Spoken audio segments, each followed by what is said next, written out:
not a cage. The bird is free and will do what it will.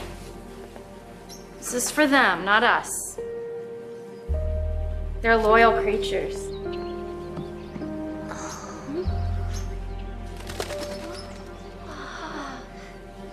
If you love them and they love you, they will always find you.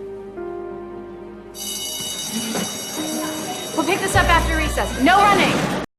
Hey y'all, welcome back to my channel, Fictional Minds. Today we are going to talk about Snow White, also known as Mary Margaret Blanchard.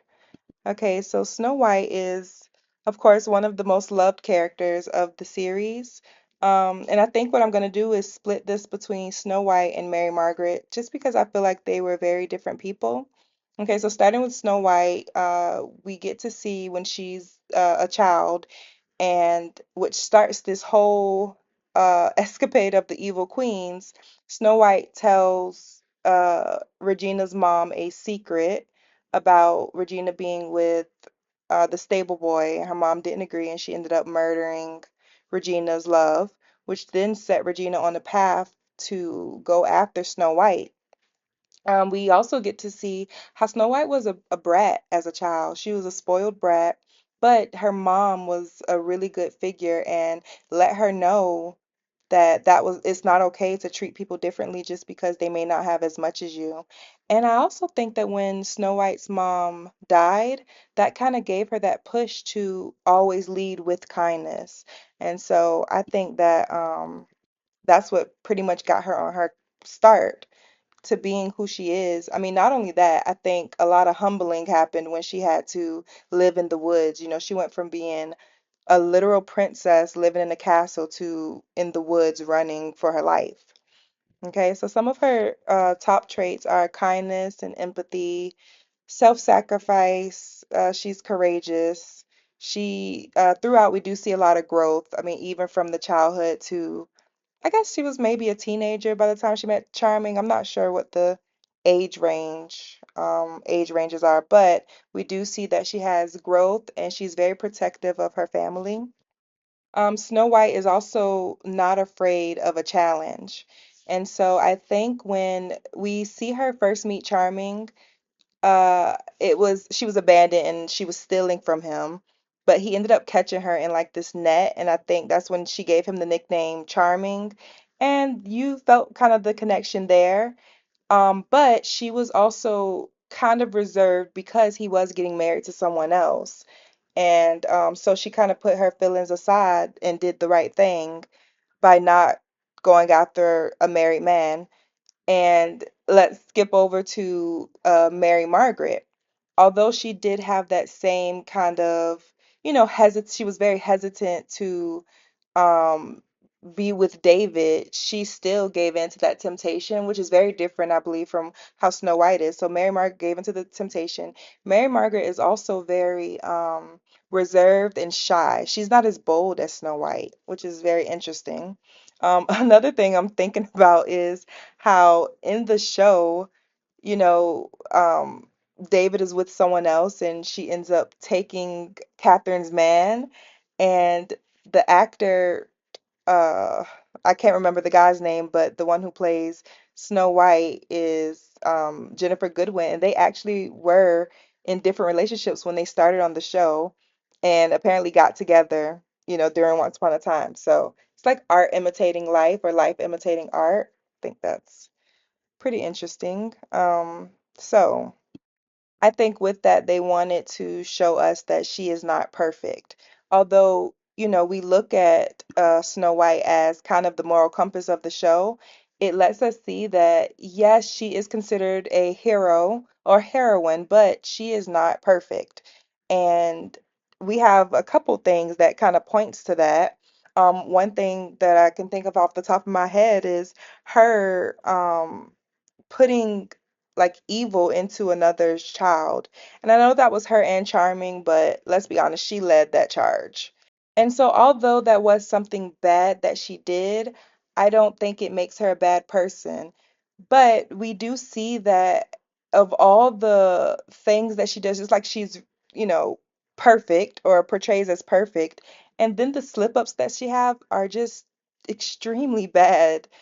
Putting the evil into a child, even though she didn't know that Maleficent's child would be sent away. I mean, that was still a big deal. And then another thing she did was get trick Regina into murdering her own mother. I mean, that's very dark stuff. So Snow White is kind of like extremely good, and then she just does really dark things.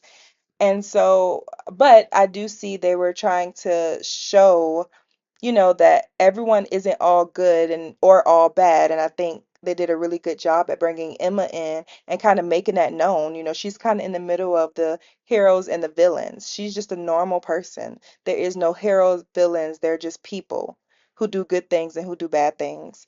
And so I do like how towards the end we get to see that change in Snow White. Um, or Mary Margaret as well, because I think when the curse kind of ends, they blend the two. Another thing I want to point out with her, I guess, evil side is when uh when Ursula and Corella came back to town, they I mean they threatened them, I think it was Snow White who said, "You won't have to worry about Regina because I'll rip your heart out myself." And so I know we kind of say Snow White is so nice, she's the nicest, but honestly, I don't think being nice means you're necessarily a good person. I think you could be kind, but I don't know. I think anyone can just be nice. Being nice, that's nothing. Anyone can pretend and be nice. But anyway, sorry, that was my little tangent. Another thing I want to talk about is her attachment style. I think she has a very secure attachment style. It can be anxious.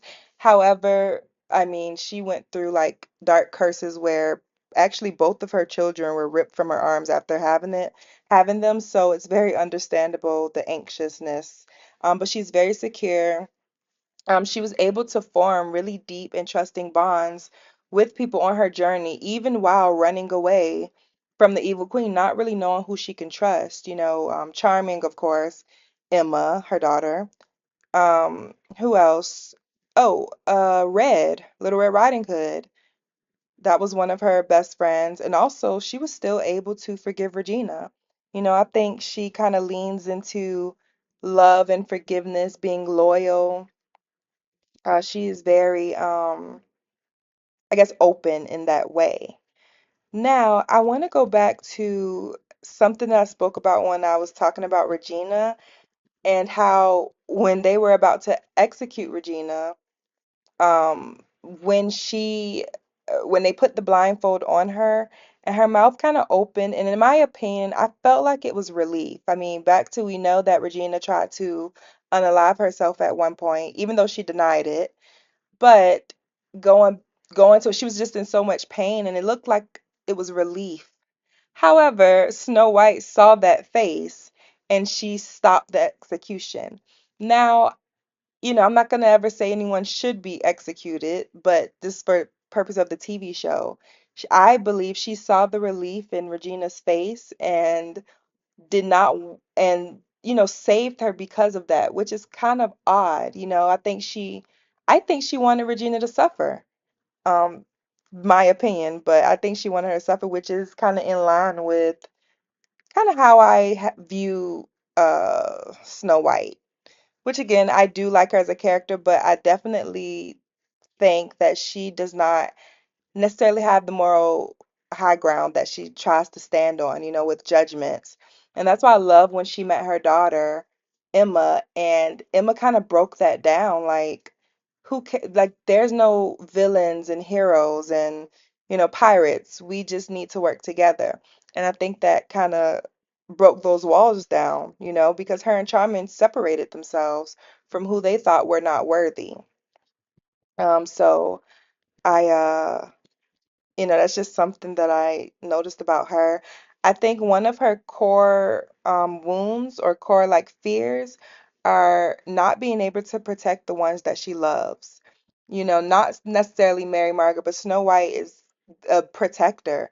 She put herself on the line several times while running from the evil queen, to try to save her people. So big on self-sacrifice. Um, I mean, she overcompensates so much on like hope and positivities.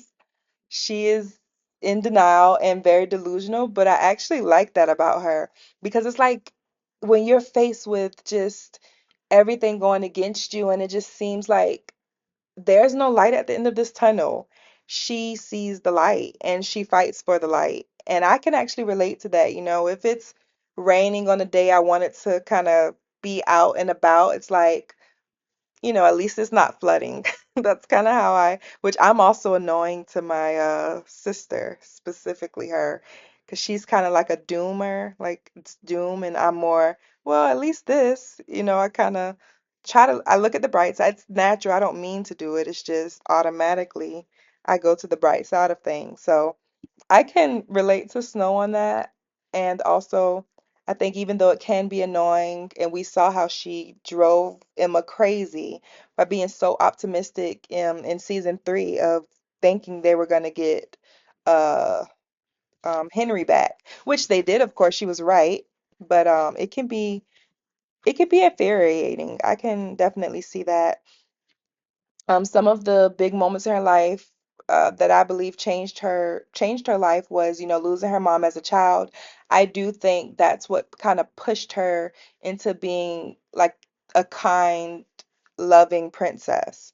I think she fought so hard to be kind, that when she did make those mistakes, she beat herself up a lot for it because she didn't match that image of perfect that she wanted to portray to the world. You know, some of the patterns that I saw with her is constant forgiveness. I mean, she was so open to forgiving people and hope. Like she was big on hope. And whenever her actions, like I said, didn't line up with who she thought she was, the guilt would just, kind of destroy her a little bit. Um, but she started out as like really hopeful and just this true believer in love. And then by the end, we saw that she was much more mature and complex in how she kind of handled things. She was very, like, I'm thinking about the scene where she was sitting with Regina and Regina kind of apologized and they had this conversation and she acknowledged how she was a brat when she was a child. And we saw Snow White kind of grow. And also her crowning Regina as the good queen. I thought that was such a beautiful moment, and I was so happy that Snow kind of gave that to her and appreciated her for that. She didn't try to take it because Snow actually could have been the queen, but she did the right thing by crowning Regina as the good queen. Another thing I think kind of shook her was when her daughter she finally was reunited with Emma, and in her mind she's like a hero. She had to save everyone. But then she got to see how her daughter was, I mean, she felt abandoned. She was an orphan. And so Snow having to reconcile, like, yes, I think I did the right thing because I saved everyone. We got them out of this curse. However, her daughter spent 28 years thinking no one wanted or loved her. So was it worth it? I don't know. And I think she had to kind of deal with that, that perfect image, and then look at what you did to your daughter. So, I think it added more layers to who she was and who she is now. Um, but that's all I have for Snow White. I think they did a great job at portraying this character. It's probably one of my favorite versions, and I like how they made her so not so real, but they gave her flaws. I appreciate that they gave her flaws and didn't try to just paint her as this perfect person. They actually put layers on her, and we got to see them as time went on. They weren't obvious, kind of like real life, where we don't really see people really. It takes time for them to expose themselves to us. So, well, I hope you guys enjoyed. Thank you for listening.